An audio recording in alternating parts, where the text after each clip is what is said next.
I am honored to share a remembrance about my mother, Lucille Camhi, on her yahrzeit. My mother was born in Wałęsa, Poland in 1924 and escaped as a teenager together with her sister as World War II began, after being saved by the Japanese diplomat Shiun Sugihara. Traveling by themselves across Russia on the Trans-Siberian Railroad to Vladivostok, and by commercial freighter across the Sea of Japan to the port city of Suruga, they ultimately made their way to the U.S. and settled in New York in November 1940.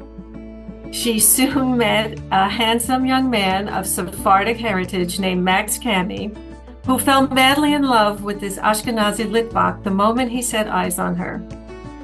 They married in 1947 and set off on their life journey together. They ultimately settled in Old Brookville in 1963, and their first undertaking was to join a synagogue, which led them to Congregation Tifereth Israel, where they remained active for 50 years and where they developed lifelong friendships with many members.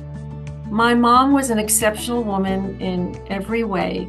She was a pillar of strength and resilience, overcoming the tragic death of her older daughter, Sonia, and taking on the mission of raising her 3 grandsons.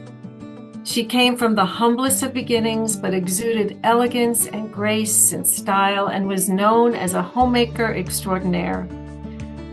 Her unwavering commitment to family, her fierce dedication to her principles, her raw tenacity when dealing with adversity, and her incredible will to survive continues to inspire me and my family every day. My mom's older sister was my Jogee. She was born on June 16, 1918 in Harlem, New York City, to my grandparents who had come from Italy. They were hidden Sephardic Jews, and they named my Jogee Palmira. She hated the name Palmira, so she decided to use my mother's middle name, which was in English Josephine. So everybody called her Jogee, and I couldn't say Josie. I was very little, and she was my primary caregiver. She was more my mother than my mother, and I really miss her.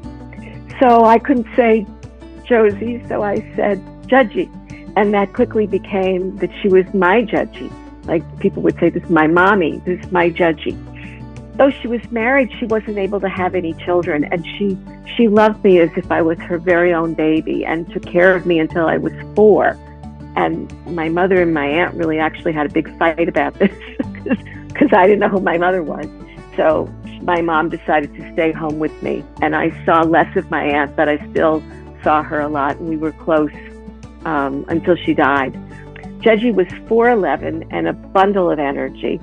She taught me to dance on her feet when I was almost 3. She also spent hours and hours reading to me, and I'm sure that's how I learned to read. She would take me to the playground, and every year for my birthday, she would take me to the Ice Capades or the ice show at Madison Square Garden in the old garden.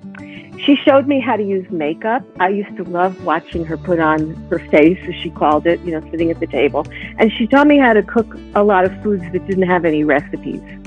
She always was there for me, and she protected me. She thought of my daughter as her granddaughter, and she introduced her that way. She told everybody, this is my granddaughter. She was warm and lively and the most loving of my parents.